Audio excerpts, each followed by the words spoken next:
All right, so let's discuss fluxes and slags, which are something that looks so simple when you grab a fistful of subarc welding powders. Looks like nothing. However, there is so much engineering in giving you those powders, especially in giving you those powders at the low price they have for the amount of engineering they have. Okay, let's.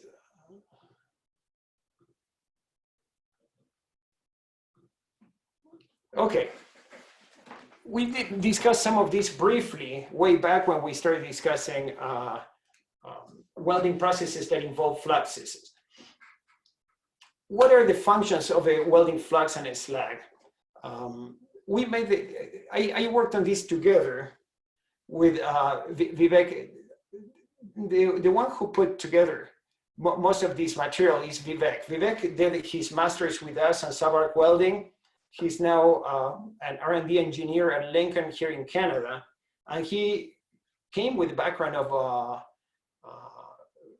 subarc welding fluxes, and he learned so much, and he taught me so much. Much of what you see here is a product of Vivek's knowledge and talent.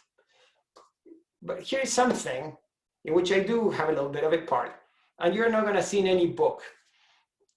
When books or papers talk about fluxes, they talk about one particular aspect of a flux. They talk about how they react with manganese or silicon, or how they bring oxygen out, or how they end up in toughness or strength or whatnot.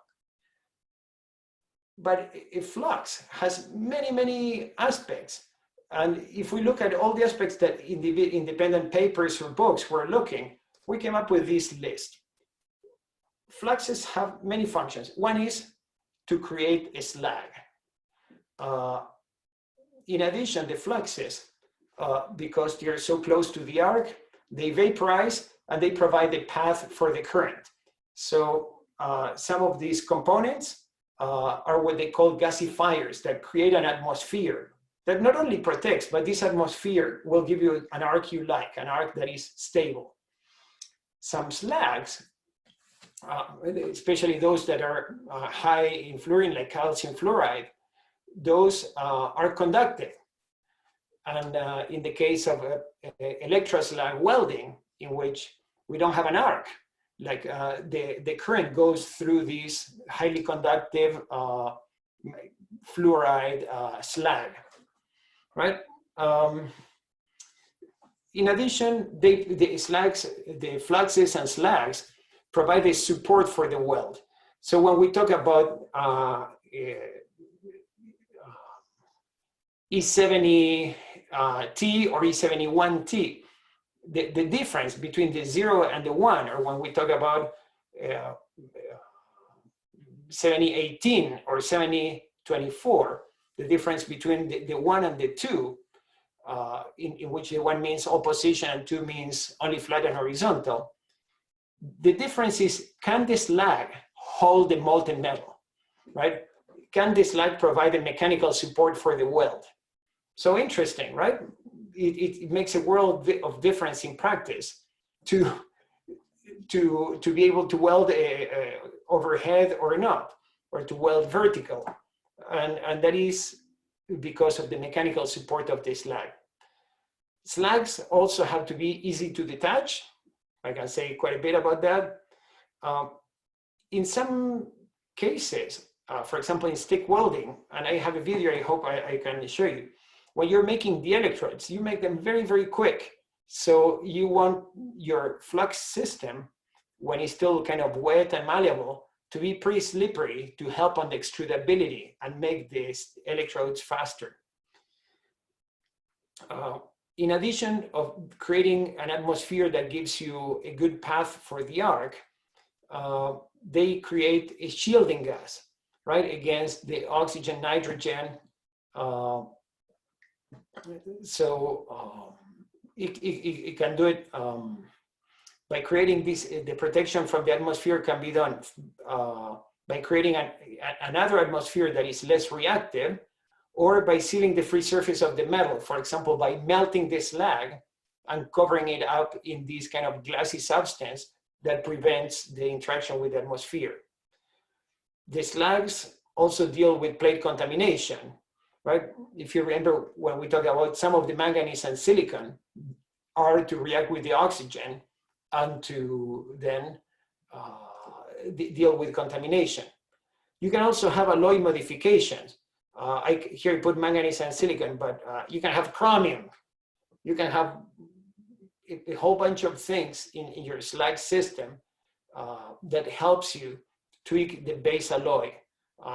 It's not likely you're gonna start with a carbon steel rod and end up with stainless steel just with what you have on the flux. But yes, you can make small modifications. And manganese and silicon, when it's not absorbed by consumed in chemical reactions with oxygen, those are alloying elements. We can have also base metal additions. For example, 7018 or 7024, they add iron to our weld.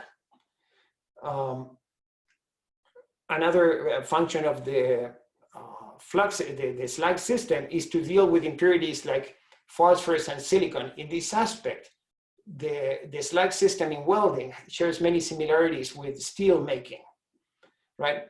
And two more things, I put them last, but you realize are crucial. Must be safe and economical. If it is not economical, we have a problem.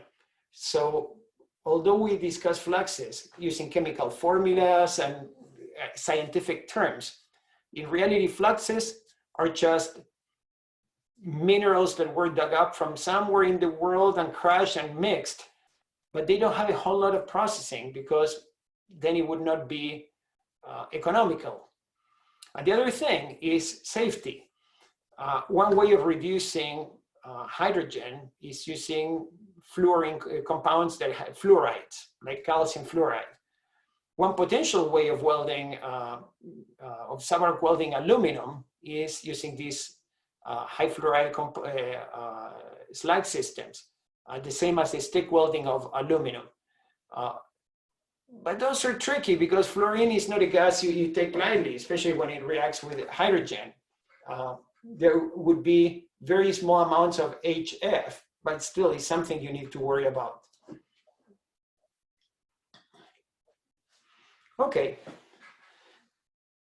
let's talk about the slag formation, because when we talk about the mechanical support that the slag gives, we're talking about something like mechanical properties of the slag. And this is fascinating. For most of us in materials, or even in mechanical engineering, we tend to think of mechanical properties as the mechanical properties of a solid bar of steel that we can stretch and do toughness, all kind of things.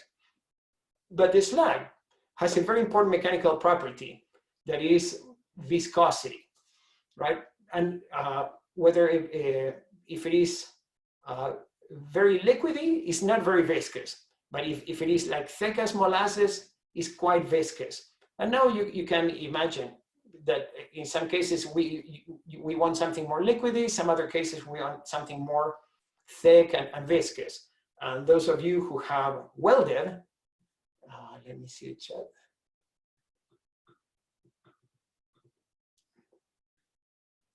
Those of you who have welded are all too familiar with the effect of different slags and how easy or difficult it is to move the weld pool under different slags. The main component of the slags is silica, which is glass. And silica makes these networks. You see here we have a silicon atom here, and silicon has a valence of 4 and links with one oxygen in each of these links. An oxygen has a valence of 2, and very often the oxygen grabs one silicon and the other silicon. So you start making like a network, right? And the more the tighter the network is, the more these chemical interactions happen, the more viscous it's gonna be. And if I can break some of these bonds, for example, you see these bonds are broken, these lowers the viscosity. And that's the type of game people play. Titanium rutile, titania also makes this type of network. So something interesting is you want the liquidus of your slag, right? The temperature at which is molten to be below the solidus of the metal. So you want your slag to be fully molten when your metal is fully solid. And this makes sense, right? Because you want to make sure that the slag is malleable and can conform until the metal is solid. Once the metal is solid, you can start going solid at the slag level too. But while the metal is liquid, for sure you want the slag to also be liquid and to be floating.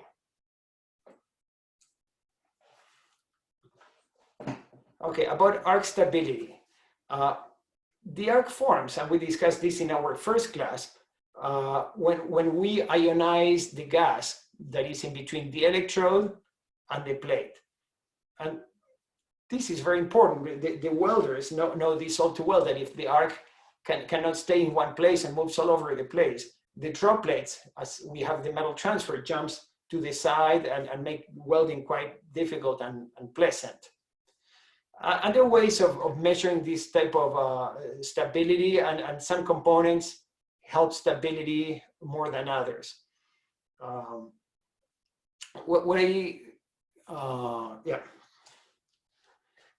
This slide here, we're gonna see again when we talk about the physics of welding. But this slide is awesome because it's not a welding slide. This is a slide from Wikipedia, which never lies. And it's a slide that shows in the horizontal axis, atomic number of elements.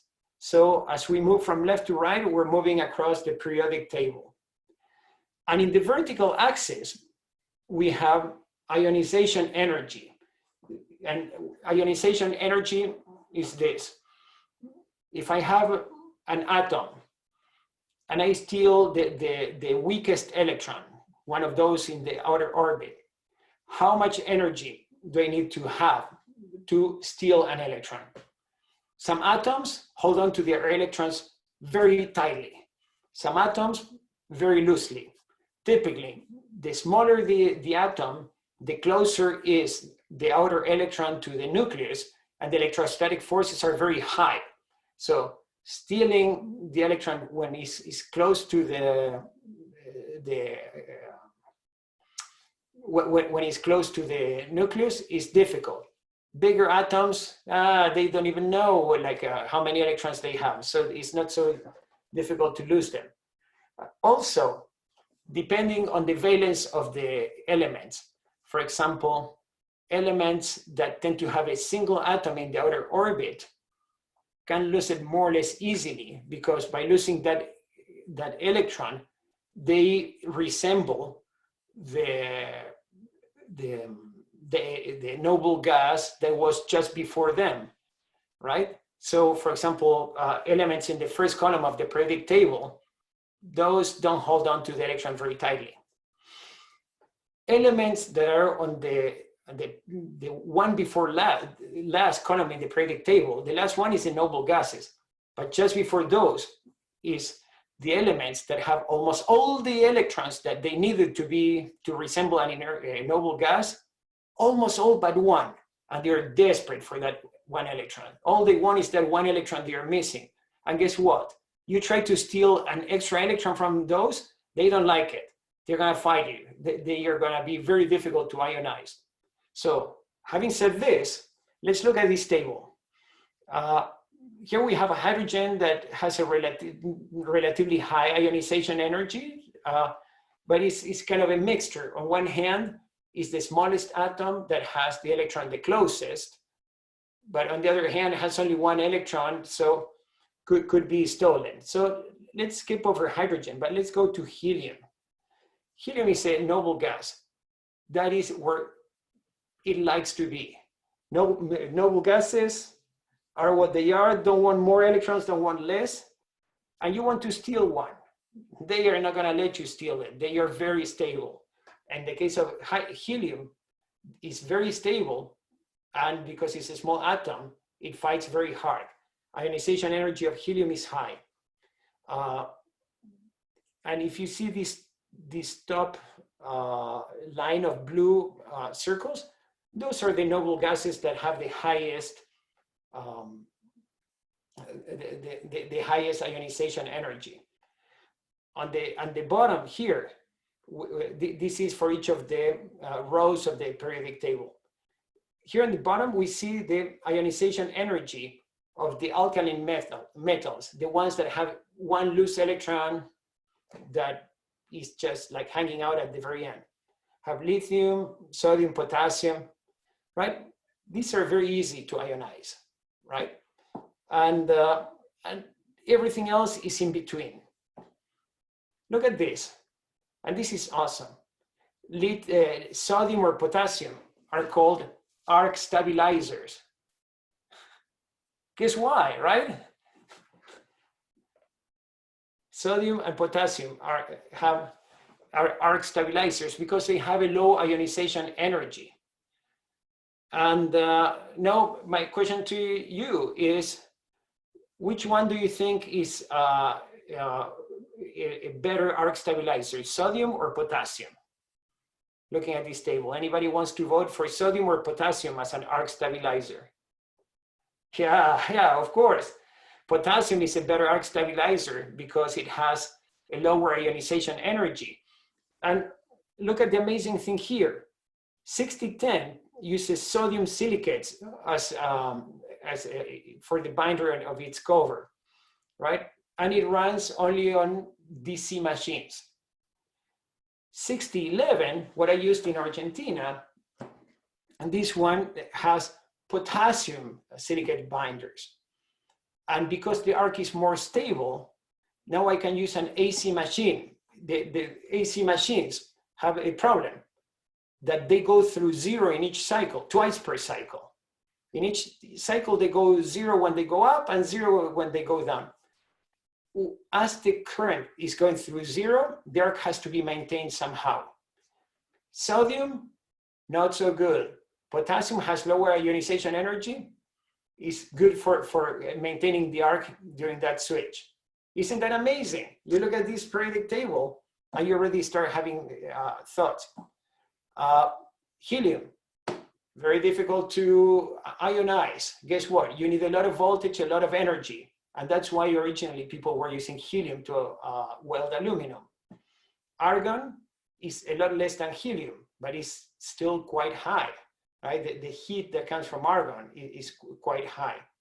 And then you have all things in between, oxygen, fluorine. We have done our own experiments in the lab and we learned something really, really cool. We learned that in subarc welding, when you, for a given arc length, when you have oxide fluxes that are the standard fluxes, you have a voltage. But if you start adding fluorides to your fluxes for the same arc length, and we knew the arc length because we had a special way of measuring it, if you put more fluorine, what do you think is gonna, for the same arc length, do you think fluorine would give us higher voltage or lower voltage? Any guess? If I'm doing subarc welding with fluxes with fluorine, should I have a higher voltage or lower voltage to maintain arc length? Aha, it's a higher voltage. It's a higher voltage because fluorine really wants to hold on to the electrons. We need a lot more voltage to steal the electrons from fluorine compared to oxygen. We measure that. And it's interesting because in subarc welding, you actually don't see the arc length. So if you change the fluxes, but you keep the same voltage, you might be having, for example, if you add fluorides to your flux, but you maintain the voltage. Thank you for the explanation of electronegativity. Exactly right. So if you add more fluorine, that would, for example, would give you a lower hydrogen deposit. That sounds good. but you have to increase the voltage. Otherwise, you might end up with some occasional short circuits in sub-arc welding. And short circuits, when you're running at near 1,000 amps, are a very bad thing. You don't want short circuits in sub-arc welding. So all this slide is to discuss the issue of arc stability and how it relates to the formulation of a flux. And isn't it exciting to think that now you can start thinking of your own fluxes? What do you want? More hydrogen resistance or less? Do you want more arc stability or less? How do things play? That's amazing. I'll skip that. So look at this. Here we go. 6010 runs in, of course, all of these are all position electrodes because they have this one here. But 6010 runs only in electrode positive. 6011, yeah, runs in electrode positive or AC. Huge deal, huge deal. Because for running a 6010 electrode, I need a much more expensive machine. And 6010 is a very cheap machine. 6012 and 6013, those are rutile titania electrodes. But look at this. One is with the sodium binders, the other is with potassium binders. And now rutile is an arc stabilizer, titanium is an arc stabilizer too. But if I have, in addition of the titanium, I have the potassium, I can do not only the AC that I could do before, but I can do the electrode negative. This is quite awesome. Here's a photo that we took in our lab about the arc length when we have an oxide type of flux and when we have a nearly pure experimental research flux with chlorine, with fluorine.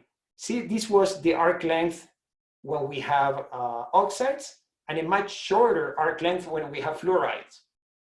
Because for the same voltage, now the arc became shorter. Yes, I have an excellent question. Is, would this be also the case for other halogens like chlorine? The answer is yes. And I have not seen fluxes based on chlorine, but the answer is yes, I would expect exactly the same. For the same reasons, because this chlorine is an halogen that is missing only one electron to resemble a noble gas. Yeah, yeah. Isn't this awesome that all of a sudden we're having ideas of things that don't exist commercially? Maybe there is a good reason for that, right? Otherwise, we would start putting table salt in our fluxes, and then everything would be super corrosive, right? But we can think about mechanical support for the weld bead. So if the slag is very fluid, it's as if the slag wasn't there and the metal can open up and I would have a wider bead.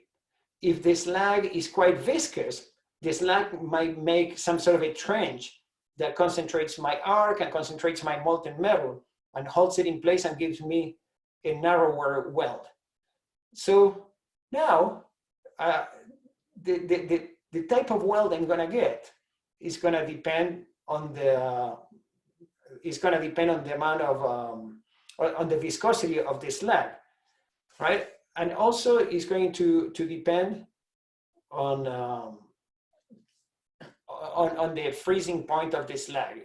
Not only if we said the slag has to be solid, liquid, while after the metal is solid, this slag still has to be liquid.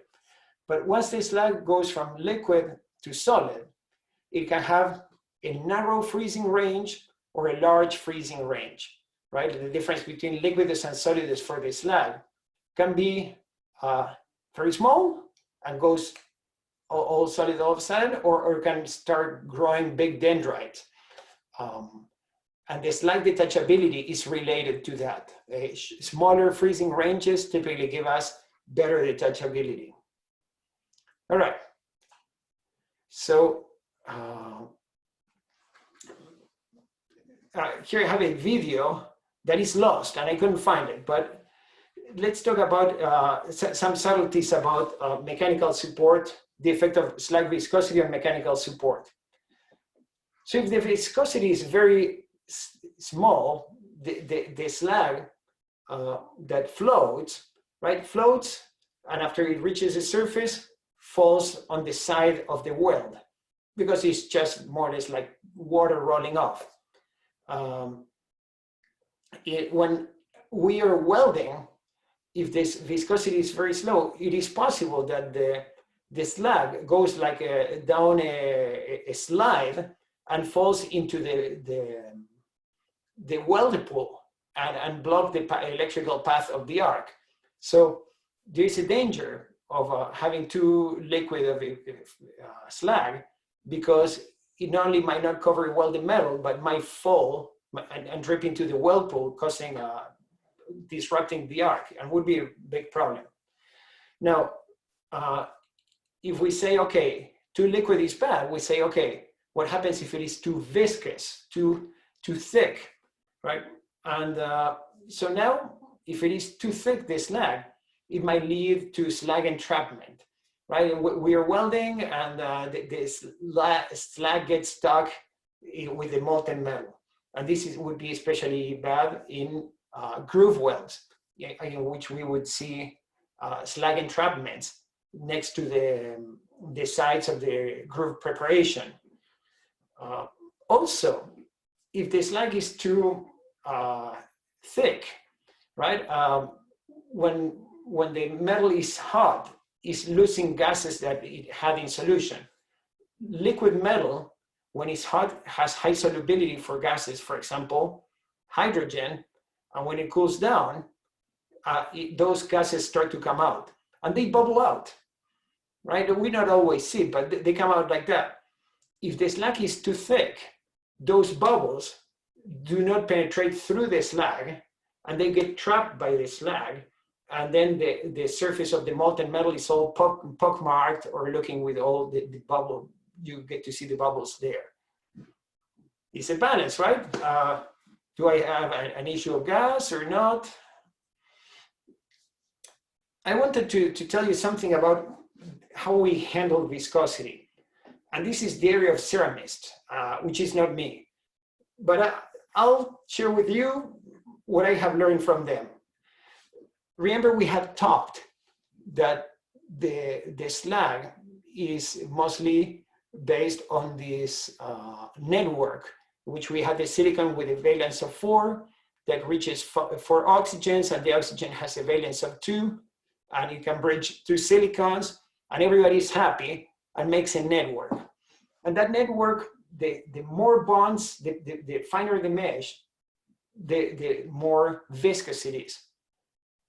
If we want to lower the viscosity, and typically we want to lower it to the right place, what we do is put lower valence ions in here. For example, the case of sodium. And the sodium, in this case, starts breaking some of the bonds. Now our network, that is more or less like a tennis net, is like if we start snipping here and there some of the linkages in the strings, right? So as we add these ions, viscosity would go down. So let's look at this. Some ions don't make much of a difference. Magnesium, calcium, chromium, not a big difference. But other ions, especially the low valence ones like potassium, right, or sodium, those decrease the viscosity quite dramatically. Now, if we put too many of those ions, then we start having other effects that can take the viscosity back up.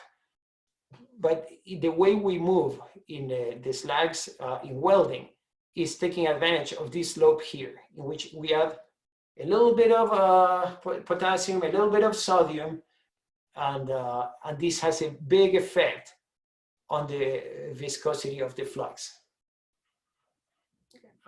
So, isn't this amazing? Look, the flux formulator is perhaps one of the most knowledgeable people that are in a factory of consumables. And we are not flux formulators. An hour ago, we have never talked about this. And now we say, haha, do you want an arc stabilizer? Let me tell you about sodium versus potassium and why. And now we're saying, oh, let's talk about viscosity. Okay, let's go back to sodium and potassium and see what role they play in viscosity. We're starting to get dangerous and with these ideas and what we can do. Here, I just wanted to show you a photo of, this is an X-ray of slag inclusions, right? And what I wanted to bring up is the slag has to come to the surface, right? So when you're welding the flat, the slag floats to the top. When you're welding overhead, it's tricky. And it all comes down to having a good hand technique to prevent the slag from getting in and not coming back down. Very interesting.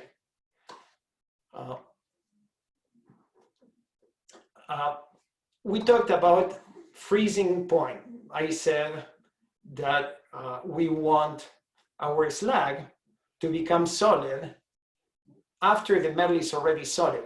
How do we do this, right? And aren't ceramics high temperature materials? Well, the way you do this is by looking at the phase diagram. So this is a standard ternary diagram of things that can be involved in a welding slag. And this is an amazing thing. Steel melts at 1500 something, 1500 say. But we're gonna mix silica, that is 1700, and would be quite wrong, right? We want a melting temperature below the iron. We're gonna melt a magnesia that is 2800, even worse, with alumina, with a corundum, which is even worse. This is terrible. But if we have the right mixture, we might find a eutectic, and a eutectic, when we are around here, is melting point of 1355. Voila, we got what we needed. Now we're talking about arc stability, and we can say something. We're talking about slag viscosity, we can say something. And now we're talking about melting temperature of the slag. And we can also say something, because as we change the composition, we can look in thermocalc and we would know what to do. So I have so much more to say on this set of slides, but I want to stop here because we have the exam in 10 minutes. And I wanted to share this with you because I find so amazing to explain what we can see or we can buy. We understand arc stability, we understand